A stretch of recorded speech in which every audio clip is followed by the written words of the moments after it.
세상의 시각과 하나님의 시각.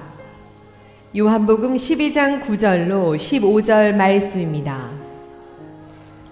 유대인의 큰 무리가 예수께서 여기 계신 줄을 알고 오니 이는 예수만 보기 위함이 아니요 죽은 자 가운데서 살리신 나사로도 보려 하위러라. 대제사장들이 나사로까지 죽이려고 모이하니 나사로 때문에 많은 유대인이 가서 예수를 믿음이러라. 그 이튿날에는 명절에 온 큰 무리가 예수께서 예루살렘으로 오신다는 것을 듣고 종려나무 가지를 가지고 맞으러 나가 외치되 호산나 찬송하리로다. 주의 이름으로 오시느니 곧 이스라엘의 왕이시여 하더라. 예수는 한 어린 나귀를 보고 타시니 이는 기록된 바 시온 딸아 두려워하지 말라. 보라 너의 왕이 나귀 새끼를 타고 오신다 함과 같더라. 아멘. 자, 오늘 본문은 예수님이 예루살렘에 입성하시는 장면입니다.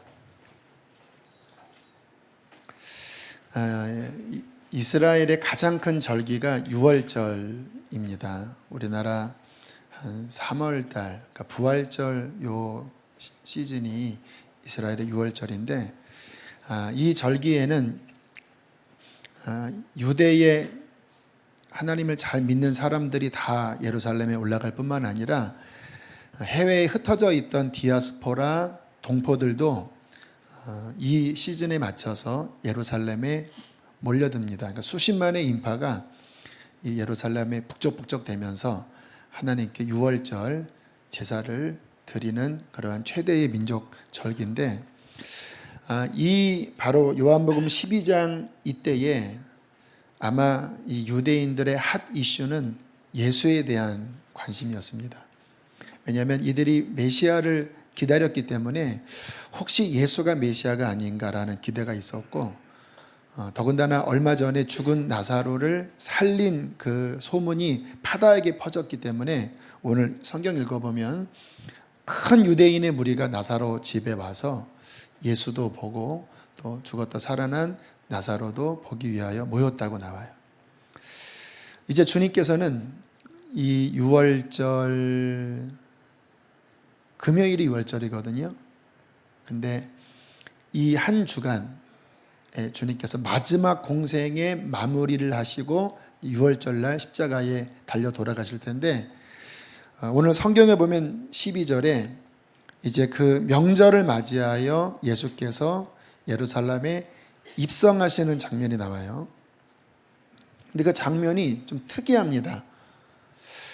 나귀를 타시고, 나귀도 그냥 나귀가 아니라 새끼 나귀를 타시고 들어가시는데, 사람들이 옷을 깔아서 피고 옷을 벗어서 밑에 깔고 또 종려나무 가지를 흔들면서 이스라엘의 왕이여 호산나 호산나 외치는 이러한 환호 속에 예수님이 들어가십니다.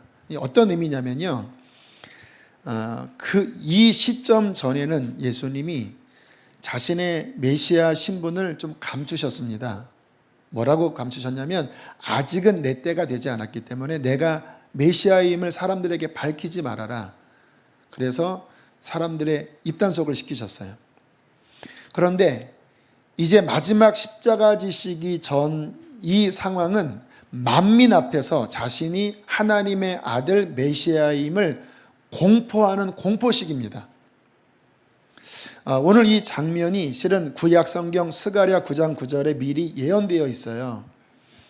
시온에 따라 크게 기뻐할지어다. 예루살렘에 따라 즐거이 부를지어다. 보라, 내 왕이 내게 임하시나니 그는 공의로우시며 구원을 베푸시며 겸손하셔서 나귀를 타시나니 나귀의 작은 것 곧 나귀 새끼니라. 정확하게 오늘 예수님의 입성 장면이 예언되어 있습니다. 근데 저는 좀 한편으로는 좀 웃음도 나오고 좀 이상한 느낌도 들어요. 이 본문이 구약 성경에 이 예수님의 왕이심을 공포하는 일종의 대관식과 같은 그러한 장면인데, 좀 주님의 입성 장면이 너무 초라한 장면이에요. 그렇지 않습니까?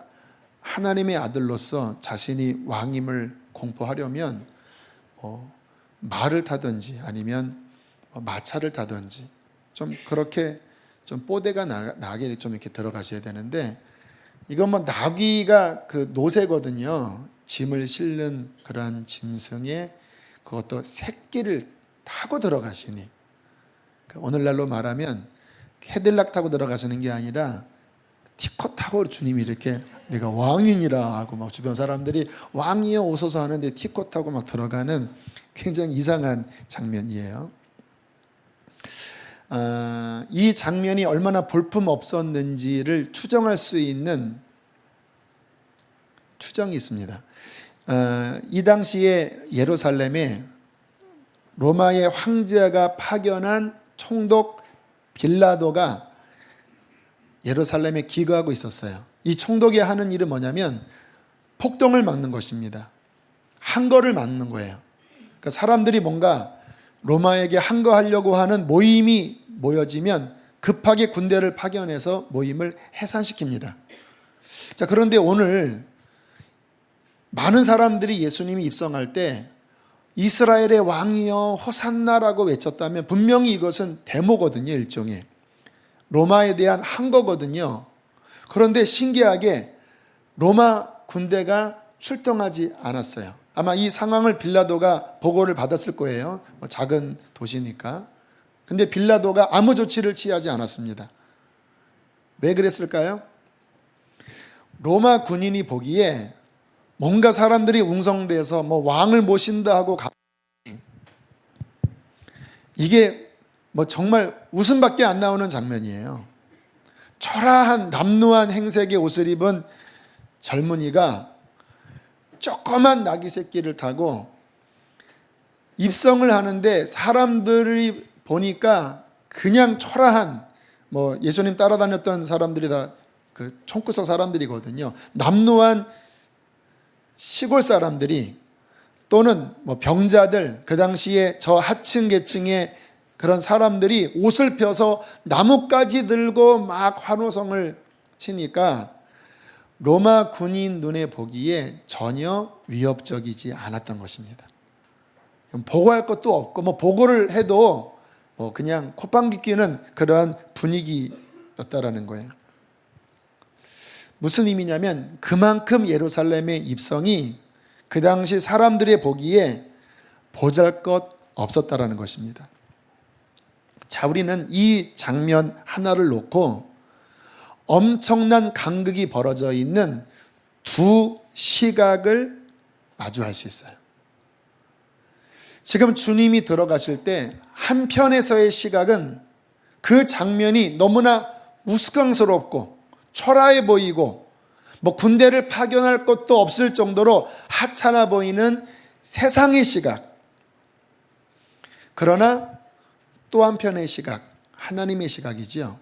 그 하나님의 시각은 지금 만왕의 왕이, 온 인류의 구세주가 십자가를 지러 왕으로서 예루살렘에 입성하는 놀라운 왕의 모습의 시각, 정말로 너무나 간격이 큰 동일한 장면에 상반된 시각을 볼 수 있습니다. 여러분 한번 생각을 해보세요. 여러분이 이 당시에 그 자리에 있었다면 여러분은 하나님의 시각으로 예수님을 바라보셨겠습니까? 아니면 로마 군인의 세상 시각으로 예수님을 바라보셨겠습니까? 여러분도 보면서 이게 뭐야? 뭐 퍼포먼스야? 진짜 웃기네. 그렇게 충분히 보이지 않았을까요? 그 예수님이 입성하실 때 눈물을 흘리면서 주님을 맞이할 수 있었을까요? 자, 오늘 이 장면을 묵상해 보면서 과연 세상의 시각이 올바른 시각이었는지 아니면 하나님의 시각이 올바른 시각이었는지를 한번 이 장면을 묵상하면서 생각을 해보셔야 돼요. 물론 우리들은 답을 알지요. 하나님의 시각이 맞습니다. 답은 아시겠지만 제가 왜 이러한 묵상을 했냐면 많은 교인들이 하나님을 믿는다고 하지만 그 시각이 너무나 세속적입니다. 그래서 내 상황을 판단할 때, 또 하나님의 역사를 판단할 때 정말 하나님의 눈으로 어린 나귀가 들어올 때 왕이 들어오는 모습으로 보는 게 아니라 로마 군인처럼 입술은 하나님을 믿는다고 하지만 그러한 모습이 초라해 보이고 보잘것없는 모습으로 많은 사람들이 봐요. 신앙은 시각이 바뀌는 것입니다. 세상 시각이 사라지고 하나님의 시각이 들어올 때 가치관이 바뀌고 참된 신앙인으로 성장되는 거예요. 자, 오늘 이 예수님의 나귀 타고 입성하시는 이 장면이 정말 초라한가 아니면 진정한 왕의 입성인가를 분별하시려면 이 시점만 봐서는 분별이 되지 않아요. 이 시점에서 쭉 시간을 30년, 40년, 100년, 1000년, 1500년 늘려서 보면 지금 이 장면의 실체가 드러납니다. 여러분에게 연속곡 볼 때 전반부 보면은 막 이렇게 주인공이 막 초라하지만 뒤에 가면 역전되는 그런 느낌이 있잖아요. 그러니까 이 장면에 대한 이해는 시간을 늘려야 돼요. 자, 한번 보실까요? 한 30년만 늘려볼게요. 이 시점에 권력자는 누굽니까? 본디오 빌라도입니다. 세계 제패하는 국가의 총독으로 임명을 받을 정도면 대단한 위치 아니겠습니까? 오늘날의 어떤 위치일까요? 정말 군수와 같은 그러한 파워를 가진 사람이에요. 자, 그런데 이 빌라도가 한 3, 40년만 시간을 뒤로 앞으로 이렇게 늘리면 어떤 일이 벌어지는지 아세요? 그런 전설이 있습니다. 빌라도가 예수님 사형 언도를 내린 다음에 굉장한 양심의 가책을 받았다고 그래요. 그래서 시간이 지나서 유대에서 다른 나라로 전초를 갔는데 그 괴로움과 여러 가지 복잡한 상황에 자살했다고 하는 전설이 있습니다. 자살을 안 했어도 마음 편히 죽지는 않았겠지요. 많은 기독교인들로부터 예수를 죽인 최고 결정권 도장 찍은 사람이라고 하는 말을 지금까지 듣고 있으니 이 당시에는 힘이 있는 사람인데 한 3, 40년만 뒤로 나가니까 빌라도가 추락해버려요.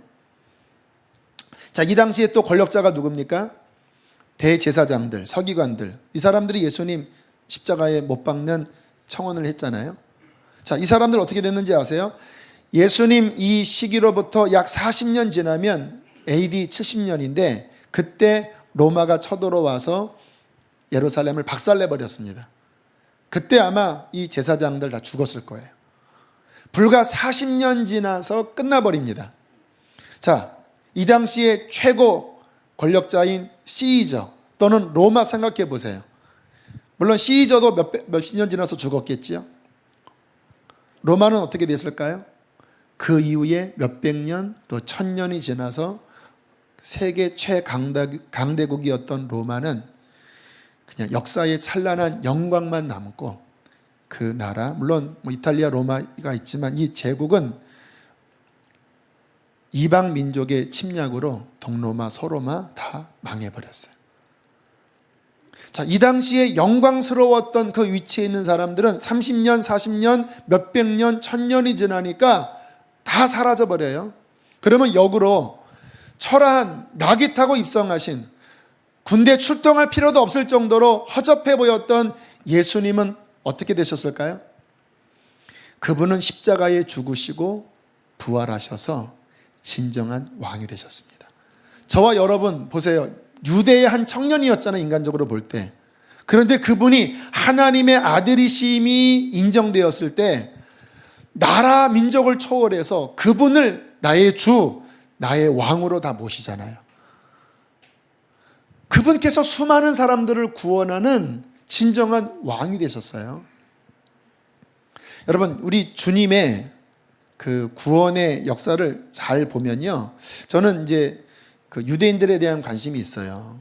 근데 유대인들이 그 예수님을 거부하는 이유 가운데 하나가 그들이 생각하기에 다윗처럼 정치적 메시아로 와서 우리를 로마의 압제해서 해방시킬 메시아를 지금도 기대해요. 그런데 참 그분들이 진짜 이 어리석은 게, 여러분 정치적 메시아로 만약에 그때 예수님이 오셨다고 생각을 해보세요. 그래서 로마로부터 해방시켰어요. 그런데 인간이기 때문에 그 후로부터 몇십 년 뒤에 예수님이 돌아가 버리시면 그러면 어떻게 되는 겁니까? 또 메시아 사라져 버리는 거예요. 예수님은 어떠한 메시아로 오신지 아세요? 정말 주님께서 정복하기를 원하시는 것은 로마가 아니라 사탄의 왕국을 무너뜨리려고 하시는 거예요. 진짜 인간의 근본적인 문제는 죄의 문제입니다. 죄로 말미암아 모든 사람을 사로잡고 있는 사망 문제가 가장 큰 문제예요. 이걸 어떻게 해결합니까? 자신이 하나님의 제물이 되어 이제 유월절에 자신이 어린 양이 되어 피를 흘려 그 인간의 죄를 속해버리고, 그리고 3일 만에 부활해서 사탄의 머리를 박살내시고, 그리고 정말 그 사람들을 죄와 사망 권세에서 해방시키는 것이 예수님의 구원이셨던 거예요. 그분이 왜 나귀를 타셨는지 아세요? 하나님의 아들이라 휘황찬란하게 들어올 수 있었지만, 하나님의 아들이 너희들을 사랑해서 모든 것들을 다 버리는 겸손의 왕으로 오신다고 하는 것을 드러내시기 위하여 가장 작은 짐승 새끼를 타도록 하나님께서 고안하신 겁니다. 결국 주님께서는 우리들에게 죄를 사하고 사탄의 권세에서 해방시키시고 사라질 이 땅의 나라가 아니라 하나님의 영원한 나라를 그 믿는 자들에게 주시기 위해서 오신 거예요. 그분은 지금 하나님 보좌 우편에 계신 진정한 왕이십니다. 그분께서 이 땅에 다시 오실 때 요한계시록에 보면 정말 그때는 만왕의 왕으로 백마를 타시고 이 땅에 오셔서 그분을 거역했던 세상 나라를 멸망시키고 그분을 믿고 따랐던 신실한 그의 백성들과 함께 영원한 하나님의 나라를 세울 때 그분은 진정한 왕으로 선포되어 지시는 것입니다. 자, 시간을 길게 늘려보니까 무엇이 진짜지요? 세상의 시각이 진짜입니까? 하나님의 시각이 진짜입니까? 우리가 신앙생활을 할 때 자꾸 이 세상의 눈으로 신앙을 자꾸 재려고 하세요. 어떤 분들은 예수님 믿고 내가 낮은 게 뭐가 있냐 이렇게 하소연하는 분도 있어요. 내가 예수님 믿고 출세를 했냐, 내가 예수님 믿고 땅이 생겼냐, 이상한 소리를 하세요. 여러분, 주님은 그딴 것 주려고 십자가 지신 분이 아닙니다. 주님이 우리에게 주시고 싶은 것은 진짜 우리의 영혼의 구원입니다. 그분은 진정한 우리의 왕이 되셔서 저 하늘나라를 유업으로, 기업으로, 유산으로 통째로 다 우리에게 주시는 분이세요. 이 하나님의 눈이 우리에게 있을 때 우리는 인생을 바라보는 기준이 바뀌게 돼요. 여러분, 예수님 믿고도 여전히 세상에 매이고 이 세상에 작은 것에 기뻐하고 작은 것에 슬퍼하는 그냥 그 가치관이 세상 사람과 다를 게 없는 거예요. 박보희 목사님이 그런 설교 많이 하세요. 속이 바뀌어야 진짜 크리스찬이라고. 진정한 크리스찬은 가치관이 바뀐 사람이 진정한 크리스찬이라고. 여러분, 속을 뜯어다 보세요. 여러분의 가치관이 바뀌셨습니까? 정말 하나님의 시각을 가지고 내가 지금 어려움 겪어도 하나님 앞에 내가 더 서는 환경이라면 우리는 기뻐해야 합니다. 저는 우리 교회 건축 과정에 잠깐 대출 문제 때문에 어려움이 있는데 어제 어떤 분이 그러시더라고요. 목사님, 그것이 하나님의 섭리입니다. 교만하지 않고 자만하지 않고 더 하나님 앞에 엎드려 기도하게 하고 더 담임 목사인 저를 더 정교하게 하나님께서 다듬으시고 만드시기 위하여 하나님께서 잠깐 흔드시는 것입니다. 기쁘고 감사하지요. 왜냐? 인간의 눈으로 보면 모든 것이 다 안정적인 게 좋지만 안정적인데 영적으로는 교만하고 기도하지 않고 나태한 것보다 조금 땅이 흔들리고 어려움이 오지만 그것 때문에 더 하나님께 나아가 영적으로 더 변화된다면 그것이 하늘나라에서 더 아름다운 것이 아니겠습니까? 시각이 우리는 바뀌어야 됩니다. 그 하늘나라의 시각으로 나의 삶에 오는 많은 것들을 바라볼 줄 아셔야 돼요. 제가 안식 올 때 한 수도원에 가서 추운 겨울날 막 바위 틈 또는 뭐 강변에서 그 얼음바닥 위에서 막 기도를 했을 때, 거기는 유명한 기도원이 아니라 사람이 별로 안 오는 곳입니다.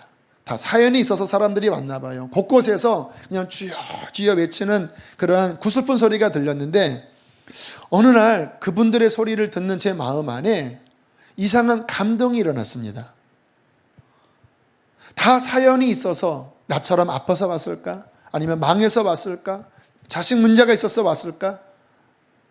다 사연이 있겠죠. 그런데 그분들이 주여 주여 부르짖는 그분들의 소리가 제 심령 안에 어떤 마음으로 들리냐면, 어떠한 문제든지 지금 하나님 앞에 와서 저렇게 부르짖는 저들을 하나님은 누구보다도 사랑하시는구나. 지금 세상의 휘황찬란한 조명 아래서 그렇게 등 따시고 배부르게 지내는 사람보다 어떤 이유인지 모르지만 인생의 환난을 만나 고난을 만나 하나님께 부르짖는 저들을 하나님은 더 기쁜 마음으로 바라보고 계신다. 하나님의 시각이 임하니까 오히려 그러한 초라하고 열악한 환경이 하나님의 시각으로 보니까 더 부요하고 아름답게 보이더라고요. 여러분, 우리는 신앙생활을 하면서 늘 그 잣대로 모든 것들을 바라보셔야 돼요. 나를 힘들게 하는 사람, 인생의 고난, 모든 문제를 바라볼 때, 여러분 사람이 그렇잖아요. 빨간 안경 딱 끼면 다 빨갛게 보이고 파란 안경 딱 끼면 다 파랗게 보여요. 세상의 시각으로 딱 보면 망할 일입니다.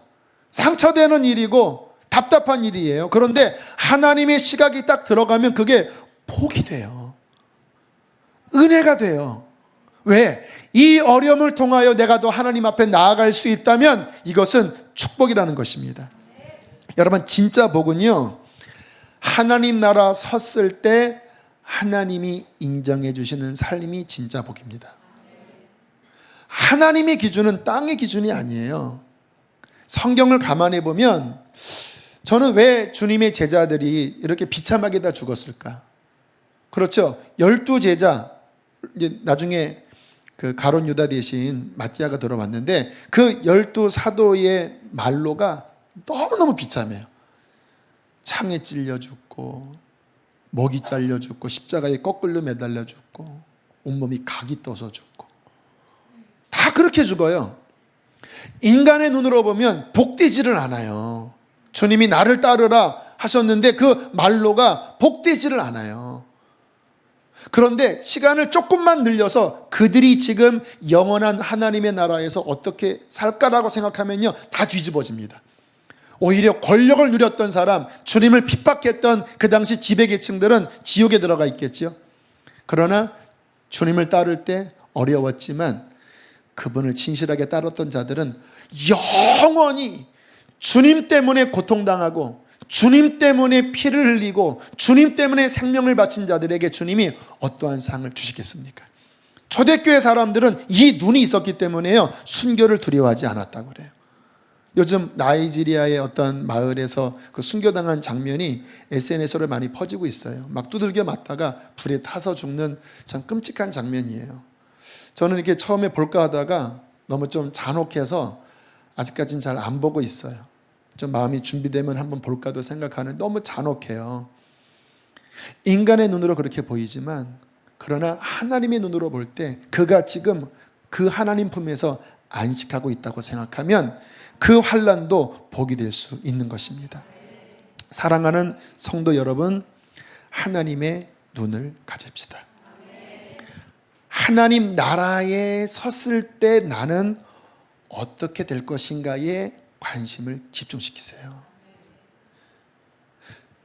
시간을 조금만 늘리면 다 보이는 거거든요. 그런데 교회 다니는 많은 분들이 이 죽음 이후의 영원한 시간까지 시각이 안 가요. 그러니까 그냥 땅의 것에 매여서 그냥 땅의 것만 바라보다가 그냥 슬퍼하고 기뻐하고, 막상 주님 나라 가서는 정말 칭찬받지 못할 인생을 사는 사람들이 얼마나 많은지 모릅니다. 하나님께서 우리의 눈을 넓혀주시길 바랍니다. 지금 여러분의 삶이 어려워도 주님 나라 섰을 때 그분께 인정받는 삶이라면 기뻐하십시오. 찬양하십시오.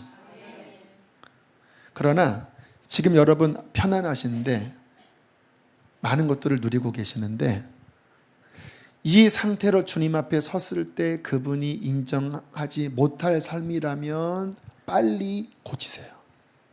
빨리 돌이키십시오. 우리에게 남은 시간 많지 않습니다. 세월은 살같이 지나 여러분의 인생의 마지막 종소리가 울릴 것입니다. 이제 얼마 남지 않았습니다. 암입니다. 그때 내가 지내왔던 모든 삶을 돌이켜보면 이제 한 발자국 강을 건너면 영원한 세계거든요. 근데 영원한 세계 관점에서 돌이켜보니까 다 썩을 것들만 위해서 내가 살았어요. 그때는 어떻게 하시겠습니까? 그때 가서 막 어떻게 해보려고 해도 이미 다 소진돼 버린 걸요. 하나님이 주신 기회를 못 살린 거거든요. 여러분, 우리가 이런 말씀을 듣는 이유는 그 안타까운 시간이 오기 전에 하나님의 말씀을 통하여 우리가 변화를 받아 이 기회를 사용하도록 하나님은 말씀을 주시는 것입니다. 진정한 결단이 저와 여러분 안에 있기를 축복합니다. 자, 그러면 중요한 것 마지막 말씀을 드릴게요. 시각이 바뀌어야 된다고 말씀드렸고 하나님 나라의 시각을 가져야 된다고 말씀하셨는데 그거는 어디서 배울 수가 있죠? 무엇이 기준이어야 되죠? 우리는 죽음 다음의 세계 안 가봤잖아요. 이 땅에서 뭐 부동산, 이 땅에서의 뭐 재테크 이런 것들은 뭐 관심만 가지면 어디에서나 배울 수가 있어요. 그런데 하나님 나라에서의 기준은 어디서 배우죠? 하나님 말씀에 나와 있습니다. 자, 오늘 예수님의 모습을 한번 가만히 보시면요. 주님께서 마지막 그분의 왕이심을 공포하기 위하여 예루살렘 입성하실 때 어린 나귀 새끼를 타고 들어가셨잖아요. 왜 이렇게 타고 가신지 아시죠? 구약에 그럴 것이라고 예언된 것을 이루시기 위하여 말을 타고 싶은 마음도 혹시 있으셨을까요? 하지만 그분께서는 성경에 말씀하신 그것을 이루려고 그 말씀의 기준대로 나귀를 타고 들어가신 거예요. 여러분, 예수님의 일대기를 마태, 마가, 누가, 요한, 내복음서에 보면 계속 반복되는 말씀이 있어요. 구약의 이 말씀을 이루려고 이렇게 하셨다. 요한복음 19장에 보면 예수님이 십자가 지실 때 이제 마지막 장면이 나와요. 이제 피가 다 빠져서 그 십자가로 죽는 그 상황은요, 피가 다 빠져나가서 나중에 심장이 막 뛰다가 파열돼서 죽는 거라 그러더라고요. 이제 마지막 죽을 때가 됐는데 갑자기 주님께서 고개를 드시더니 무슨 말을 하세요? 내가 목마르다. 좀 이상한 겁니다. 하나님의 아들이 돌아가실 때 그냥 돌아가시면 되는데 갑자기 마지막 뭔가 음료 한 모금을 입에 대신 다음에 돌아가세요. 근데 그 장면을 보면 성경에 뭐라고 나와 있냐면 이에 이제 자신이 죽을 때가 다 된 줄을 아시고 성경으로 응하게 하려 하사 내가 목마르다 하시니 사람들이 해용의 식초를 가져다가 그 입에 대시니 그것을 입에 딱 한 번 대시고 그리고 마지막 숨을 거두세요. 왜 이렇게 했는지 아시죠? 성경에 이렇게 예언되어 있습니다. 내가 갈할 때 저희가 초로 마시었나이다. 그게 예수님 십자가 장면의 예언이거든요. 근데 주님께서 마지막 돌아가실 때 그래 나를 향해 가르친 그 초를 내 입에 댄 그 말씀이 이루어져야 되겠다. 그리고 돌아가시기 마지막 전에 하신 일이 그 말씀 최종적으로 성취되게 하시려고 입에 대시고 돌아가신 거예요. 그 말씀이 성취되려고 나귀 타고 들어가신 거고. 여러분, 우리가 신앙생활을 하면서 너무나 말씀을 무시합니다. 말씀은 그렇게 얘기해도 나는 아니야. 이러한 태도가 우리에게 너무 많아요. 이 광고에 지금 방학 기간에 성경 일독, 2번 구약 일독, 3번 신약 일독, 4번 복음서 중에 복음서 일독. 어떤 분은 제가 이제 뭐 전달이 잘못돼서 성경 일독하라고만 전달이 됐나 봐요. 어떤 권사님이 오시더니 나 교회 옮기려고 했습니다 그러시더라고요. 우리에게 하나님의 말씀이 예수님처럼 정말 절대적인가라고 할 때 절대적이지 않는 마음의 태도를 많이 계셔요. 저는 오늘 이 주님의 모습을 통하여 정말 중요한 것 한 가지를 말씀드리고 싶습니다. 여러분, 하나님의 말씀이 우리의 인생과 무슨 관계가 있죠? 교회에서 경전이라고 하니까 의무적으로 지금 읽히는 겁니까? 지금 주일날 이 자리에 와서 설교 들으시죠? 왜 들으세요? 뭔가 좋은, 좀 감동적인 뭔가 강연 같은 거 듣고 싶은 마음으로 혹시 오셨나요? 뭐 그건 아니겠죠? 하도 오랫동안 내가 교회 다녔기 때문에 일주일에 한번 설교 듣는 그런 마음이신가요? 여러분, 우리에게, 인간에게 도대체 하나님의 말씀은 어떠한 위치를 갖고 있는 거죠? 이사야 40장에 이러한 말씀이 나옵니다. 풀은 마르고 꽃은 시드나 우리 하나님의 말씀은 영원히 서리라 하라. 한번 따라해 보실까요? 풀은 마르고 꽃은 시드나 우리 하나님의 말씀은 영원히 선다. 이게 무슨 뜻인지 아세요? 우리의 인생, 여러분들이 모으는 돈, 여러분들이 추구하는 꿈, 여러분들이 지금 갖고 있는 모든 재물, 불과 몇십 년 만에 다 말라 비틀어져 떨어집니다. 인생은 허무해요. 하루살이, 길게 늘린 하루살이 인생이라니까요. 우리의 외모 보세요. 여기 뭐 젊은 분들은 괜찮지만 한 40 넘어가신 분들 거울 보세요. 벌써 풀이 찌그러지고 있습니다. 이렇게 웃으면 막 잔주림이 막 자글자글하고 머리가 벌써 희게 막 셔요. 요즘은 기술이 좋아져서 그걸 까맣게 하지만 그러나 실체를 아셔야 합니다. 머리가 하얗게 새고 있고요. 또 풀은 말라야 되는데 풀이 또 좀 퍼지기도 하고 이렇게 막 점점점 허리도 굽고 막 키도 막 줄어들고. 여러분, 지금 풀이 마르고 있다라니까요. 인생은 길게 늘린 하루살이 인생, 그가 추구했던 모든 것들은 죽으면 아무것도 가져갈 수 없는 허무하기 짝이 없는 한 줌 재보다도 못한 게 인생이에요. 그런데 영원한 게 있습니다. 풀은 마르고 꽃은 시드나 하나님의 말씀은 영원해요. 자, 우리는 여기에서 희망을 찾습니다. 이 사라지고 말라져 버릴 길게 늘린 하루살이와 같은 육신을 입고 내가 이 땅을 허덕이며 살아가는데 다 재가 돼버리고 다 쓰러져 버릴 허무한 것들밖에 없지요. 그런데 지금 하나님이 허무하지 않는 게 있다는 거예요. 하나님의 말씀은 영원하다. 여러분, 우리가 하나님의 시각을 가진다고 할 때 바로 이겁니다. 사라져버릴 허무한 죄된 인생에 하나님의 말씀이 들어와 나의 인생의 시간이 이 말씀의 순종으로 붙어버리면 갑자기 사라질 인생이 말씀의 능력으로 영원으로 갑니다. 여러분, 지금 엄청난 말씀이에요. 성경에 보면 아브라함이 갈대아 우르에 살다가 하나님의 말씀이 그에게 선포되어져서 너는 본토 친척 아비 집을 떠나 내가 너에게 지시할 땅으로 가라. 내가 너에게 복을 주어 창대케 하고 하늘의 별처럼 땅의 모래처럼 네 후손이 많아지게 하리라. 이에 아브라함이 말씀을 쫓아가니라. 아브라함은 예전에 사라져 없어질 인생입니다. 그런데 영원한 말씀이 그에게 들어왔고 그 인생이 갑자기 턴했어요. 그냥 풀처럼 꽃처럼 인생을 쫓아 살아가다가 70몇 세에 말씀이 들어와서 그 말씀으로 턴했어요. 그 말씀에 순종했어요. 그랬더니 그는 영혼으로 갔습니다. 그에게서 메시아가 나왔어요. 믿음의 조상이 되었어요. 지금 하나님 나라에서 영광스러운 위치에서 영원히 살고 있어요. 우리의 삶이 바로 여기에 희열이 있습니다. 저는 그런 면에서 지혜로운 자예요. 제가 주님 만나고 난 다음에 보니까 보이는 거예요. 사라져버릴 것들과 영원한 것들이 보이는 거예요. 하나님의 말씀. 그러면 지금 내가 인생을 살아가는데 썩어질 것에 내 인생을 베팅해? 노.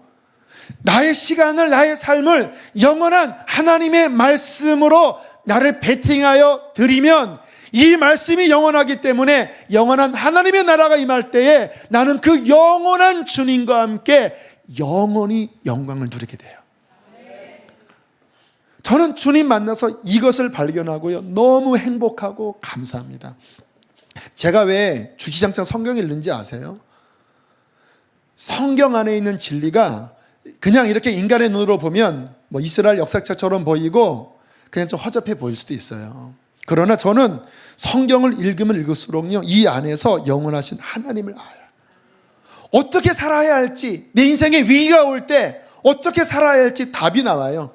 하나님을 의지해라. 성경 보면요, 결국 하나님이 우리에게 원하시는 게 단순합니다. 인간, 세상 의지하지 말고 영원한 하나님만 의지해라. 너의 육신의 소욕을 따라가지 말고 하나님의 뜻을 쫓아 행하라. 인생은 둘 중에 하나입니다. 육신의 소욕에 매여 소욕이 주인이 되어 육신의 소욕을 위해 살든지, 하나님의 영영한 말씀의 뜻을 쫓아 살든지. 요한 1서에 말씀하십니다. 세상도 정욕도 그 소욕도 다 지나가되 하나님의 뜻을 행하는 자는 영원하리라. 할렐루야. 저는 말씀을 보면서요, 많은 지혜를 얻습니다. 어떻게 사는 게 주님 나라에서 인정받을지 뿐만 아니라 이 땅에서도 참 말씀에 가르치는 그 인생의 매뉴얼이 정말 저는 이렇게 살면 인생은 잘 살겠다라는 확신을 얻어요. 여러분, 마음에 화날 때 있죠? 분노 일어날 때. 여러분, 말씀이 기준이 아니면요, 이 속에서 분노를 제어를 못합니다. 근데 저도 화가 날 때 많이 있거든요. 근데 제가 그 화가 나를 붙잡지 못하도록 해요. 왜냐하면 성경에 보니까 그 마음에 품은 분노가 결국 살인으로 가고, 분노를 품을 때 그 영이 망가진다라고 나와요. 그래서 저는 마음에 화가 나고 또는 더러운 생각이 들 때마다 하나님의 말씀의 기준에 늘 비추어서 그거를 빨리 물리쳐요. 그러니까 우리 가정도 가끔 이렇게 이제 아내와 조금 불편해질 때가 있어요. 그런데 그게 길게는 안 가요. 왜냐하면 하나님의 말씀이 기준이 되면 이 땅에서의 삶도 가장 평안하고 아름답게 살 수 있더라고요. 성경은 우리의 행동을 잡기보다는 마음을 잘 지키라고 말씀하세요. 이번에 교육 공무원 고위층의 한 분이 막말했다가 지금 뭐 인생 정말 어려워졌잖아요. 어떻게 그런 말을 할 수 있을까? 우리는 생각하지요. 본인이 말 실수했다고 이렇게 해명을 했습니다. 근데 이 사건의 본질은 말 실수가 아닙니다. 그가 평상시에 품고 있었던 게 술이 들어가서 나온 거예요. 만약에 그에게 하나님의 말씀이 있어서 계급제, 뭐 민중이 뭐 동물, 이런 것이 뭐 영화를 보고 들어올 수 있겠지요. 그러나 하나님의 말씀이 내 안에 있다면 우리는 섬겨야 하고 그러면 안 되는 거잖아요. 무슨 계급제입니까? 모두가 다 잘 살아야지. 근데 평상시에 마음을 간수하지 못하니까 그 속에 있던 게 인생의 어떤 상황에 툭 튀어나왔는데 그 툭 내뱉은 말이 인생을 망가뜨려 버리잖아요. 하나님의 말씀이 날마다 우리의 마음을 정결케 하고 우리의 마음을 겸허케 하고 우리의 마음을 하나님의 진리로 늘 만들 때 이 땅에서도 잘 살게 되는 것입니다. 어려움이 올 때도 그래요. 어려움이 올 때도. 그 지난 주간에 책 하나를 봤는데요. 그 케네스 배 선교사라고 북한에 2년간 억류되어 있다가 2014년도 7월에 풀려나온 분이 계셔요. 이분이 그 마지막 챕터에 그런 간증을 적었는데요. 한 2년쯤 지났을 때 너무 마음이 낙심이 됐대요. 풀려날 듯 풀려나지 않으니까 그 2014년 뭐 6월 말 그 기간에는 뭐 기도도 못할 정도로 낙심이 돼서 하나님, 내가 지금 너무 힘이 없습니다. 당신의 힘이 필요합니다라고 기도를 했는데 2014년 7월 3일 날 새벽에 눈이 막 떠졌대요. 정신이 말똥해지더니 성령의 음성이 들렸다고 합니다. 스바냐 3장 20절을 읽어라. 근데 스바냐는 보통 우리가 많이 읽지 않는 성경 챕터잖아요. 그래서 너무 신기해서 이분이 이제 미국 시민권자이기 때문에 노동교화형을 받았지만 성경은 줬나 봐요. 성경을 폈더니 이런 내용이 들어있더래요. 내가 그때의 너를 모으리라. 내가 그때의 너를 집으로 데려갈 것이라. 이 말씀을 읽는데 낙심했던 마음에 소망이 불일처럼 일어나더래요. 하나님이 이제 나를 돌려보내시겠구나. 훈련이 끝났구나. 이 연단이 끝났구나. 그리고 정말 한 4일, 5일 뒤에 미국 쪽에서 와서 특사를 파견해서 결국은 이제 풀려나오게 됐어요. 근데 풀려나올 때 비행기 타고 가면서 거기서 나온 그 크리스찬 차관보 같은 어떤 여성분과 이런 간증을 이야기했대요. 실은 7월 3일 날 새벽에 성령께서 스바냐 3장 20절을 읽으라고 했는데 그때 풀려날 것이라는 약속의 말씀을 받았다. 깜짝 놀라면서 하는 말이 그날 당신이 풀려나는 중요한 결정을 했다고. 그 시간에.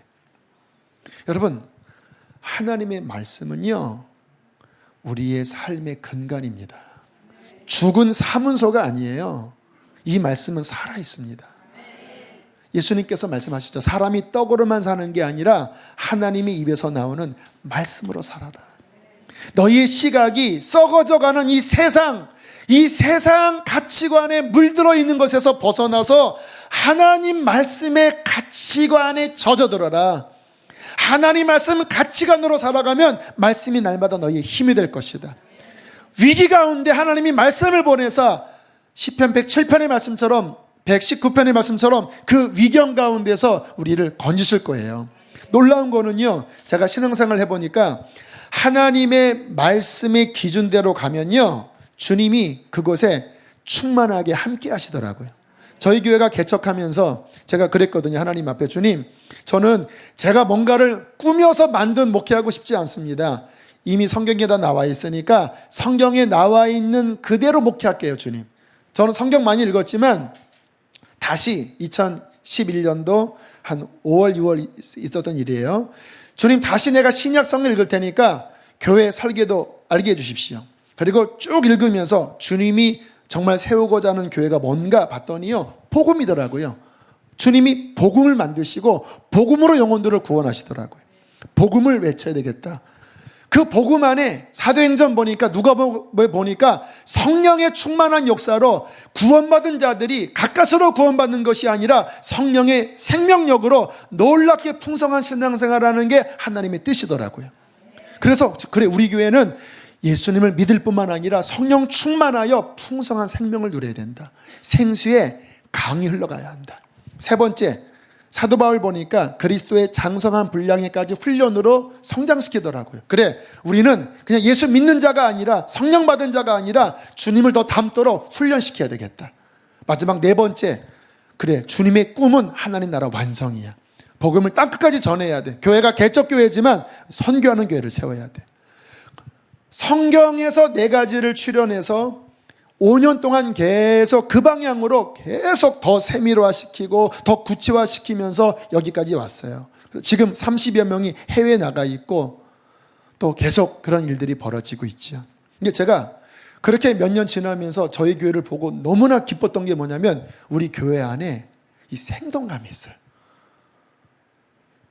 저도 가끔 다른 교회 가면요, 축 처진 교회들이 많아요. 전통의 메인 교회들이 있잖아요. 우리 교회는 감사한 게 건강한 하나님의 은혜가 흘러요. 물론 아직 개척교회이기 때문에 여러 가지 부족한 게 많아요. 저도 그걸 알아요. 하지만 감사한 거는 기도할 때, 예배할 때, 훈련할 때 보면 우리 안에 그 성경 본연의 하나님의 생명력이 흐릅니다. 왠지 아세요? 만약에 제가 뭔가를 꾸며서 인간의 철학, 인간의 프로그램, 어떠한 것들을 했다면 이런 역사가 안 일어납니다. 그냥 인간의 열정밖에 안 나타날 거예요. 그런데 하나님의 영원한 말씀을 그대로 교회 안에 끌고 들어오니까 하나님이 함께 하시죠. 지난주에는 참 기쁜 간증 하나 들었어요. 지금 마더와이즈가 진행 중인데 이제 이번 주가 마지막 날입니다. 거기에 이제 한 여성분이, 우리 교인은 아니에요. 근데 초신자입니다. 저 동백에서 하는 아주 초신자인데 삶이 너무 힘들고 또 수술을 해서 너무나 이렇게 몸도 좋지 않은 그런 분인데, 그래도 마더와이즈라도 좀 여기에 와서 훈련 받고, 교회는 근처에 있는 교회 간신히 다니지만 훈련은 여기서 받고 싶다고 해서 타교인이지만 그분은 받았어요. 그런데 지난주에 어떤 일이 있었냐면 그 갑상선 아마 수술을 하신 것 같은데 이 시즌이 너무 몸이 안 좋은 시즌이래요. 그래서 내가 훈련 받으러 가야 되나 고민하다가 그래도 가야지 하고 그 아픈 몸을 이끌고 그 훈련 장소 3층에 문을 딱 열고 들어가는 순간 갑자기 머리 아프고 몸 아픈 게 문 열고 들어가는 순간 싹 사라져 버렸대요. 여러분 점차적으로 사라지면 우연인데 문 열고 들어가는 순간 그냥 씻겨 나갔대요. 무슨 일이 일어난 것일까요? 하나님이 함께 하시는 거예요. 그 영혼을 품어주시는 거예요. 저는 가장 기쁘고 행복한 게 하나님이 함께 하시는 겁니다. 하나님이 어디에 함께 하실까요? 진리의 말씀의 시각, 그것을 내 것화시키고 말씀이 가는 곳에 나도 가고 말씀이 가지 말라고 하는 곳은 나도 가지 않고 그 말씀을 주야로 묵상하고 그 말씀을 내 삶의 유일한 기준으로 삼으려고 몸부림치는 그 심령 안에, 그 교회 안에, 그 가정 안에 하나님은 함께 하실 것이고요. 그렇게 살다가 주님 나라 가면 세상에서는 초라해 보일지 몰라도 주님 나라 가면 하나님 말씀대로 산 그 사람을 주님께서는 인정하시고 영광을 주시고 멸관을 주시고 축복하실 것입니다. 그러나 교회는 다녔지만 그 가치관은 세상의 가치관에 꼭 매여서 하나님의 말씀과는 상관없이 정욕을 위해 살고 교회를 다녔지만 정욕이 주인이었다면 안타깝지만 하나님 나라에 가서 받을 게 없을 것입니다. 저는 우리 성도들이 눈이 번쩍 띄어져서 실체를 알게 되기를 바랍니다. 초라한 나귀를 타고 주님이 입성하셔도 그것이 얼마나 영광스러운 것인지, 총독의 권좌에 앉아있다 할지라도 그것이 얼마나 허무하고 멸망받을 것인지, 그 기준이 우리 안에 명확할 때 우리는 진정한 믿음의 걸음을 내디딜 수 있을 것입니다. 저는 우리 소리서는 목적교회 교인들이, 인터넷으로 설교 듣는 그러한 분들이 정말 하나님의 길을 함께 걸어가는 그러한 사람들이 다 되기를 축복합니다. 함께 우리 이 시간 찬양하겠습니다. 찬송가 435장인데요 우리 천국을 바라보시면서 주님, 내가 이 가는 길이 저 천국을 향하여 바르게 걸어가고 있습니까? 하나님 나에게 은혜를 더해달라고 기도하는 마음으로 고백합니다.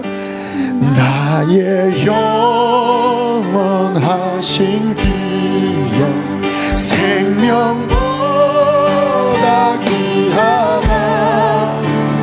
나의 갓길 바다도록 나와도 세상 복이 아니람과 세상 복이 아니라 모든 명예 버리고 모든 명예 버리고 험한 길을 가는 동안 나와도 예하소서. 주께로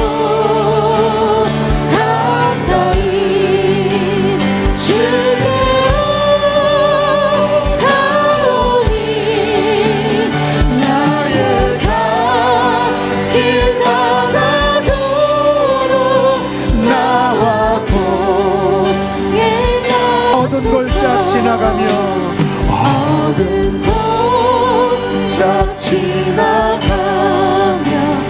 험한 바다 건너서 천국 문에 이르도록 나와 동행하소서. 주께로 주께로 가오니 나의 갓길 닫아도록. 우리 이 시간 마음을 다해 한 번 더 고백하실 때에 주께로 가까이 주께로 가까이 주께로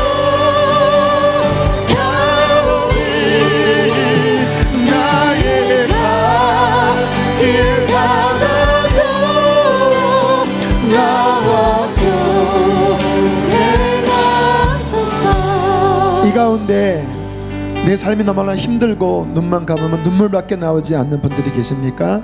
하나님의 시각으로 여러분의 삶을 해석하십시오. 복이 있는 것입니다. 하나님께 더 가까이 갈 수 있다면 그 환난은 오히려 하나님께로 가는 바람일 뿐입니다. 지금 여러분이 평안한 가운데 있고 문제가 없지만 신앙은 나태해져 있고 내 마음은 세속적인 생각으로 가득 차서 그냥 육신의 욕심과 육신의 어떠한 불평스러운 마음만 가득하다면 여러분 돌이키셔야 합니다.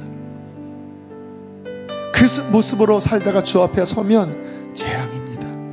하나님, 내 눈을 열어주시어서 저 천국문을 향하여 내가 십자가를 지고 인내하며 걸어갈 수 있도록 힘을 더하여 주시옵소서. 하나님의 시각을 내게 허락하여 주시어서 하나님이 가치 있는 것을 나도 가치 있게 보게 하여 주시고 하나님께서 허접하게 보는 것을 나도 허접하게 보게 하여 주옵소서. 이 시간에 주여 크게 한번 부르시고 우리의 마음의 각성과 변화를 위하여 기도하시겠습니다. 주여, 할렐루야. 살아계신 하나님 아버지, 간절하게 기도합니다. 이 시간 사랑하는 성도들 하나님 붙들어주시기를 원합니다. 아버지요, 아버지요, 정신을 차리게 하여 주시옵소서. 정신을 차리게 하여 주시옵소서. 정신이 차려지게 하여 주시옵소서. 정신이 차려지게 하여 주시옵소서.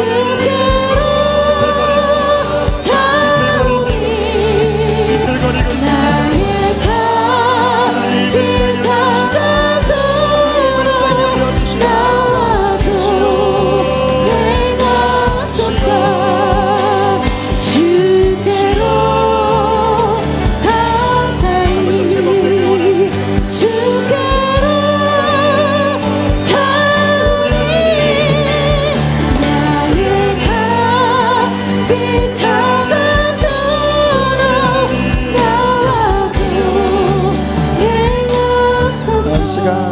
한 번 더 기도하면 좋겠는데요. 마음이 병들어 있는 분들이 많이 계십니다.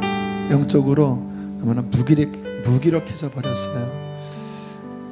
한때는 주님 그렇게 뜨겁게 사랑하고 천국 소망하고 그렇게 말씀 순종하며 달려왔는데 왜 지금은 그 불이 다 꺼졌지요? 무엇 때문에 그렇게 됐지요? 시험 드셨습니까? 세상이 들어온 겁니까? 죄에 빠진 겁니까? 이 시간 하나님, 다시 내가 일어납니다. 다시 천성을 향하여 걸어갑니다. 하나님, 내 마음을 각성시켜 주시고 하늘에 불을 내려 주십시오. 이번 여름 기간에 내가 다른 거 다 내려놓고 말씀만 읽겠습니다. 말씀으로 내 눈을 씻겠습니다. 말씀으로 내 마음을 새롭게 하겠습니다. 하나님, 주님 나라 섰을 때에 부끄러움 당하지 않게 하여 주시옵소서. 우리 그런 사람은 가슴에 손을 얹고 우리 한 번 더 기도하겠습니다. 기도합시다. 할렐루야. 깨어날지어다, 깨어날지어다. 하나님 아버지, 주님 부르짖습니다. 부르짖습니다. 깨어나게 하여 주시옵소서.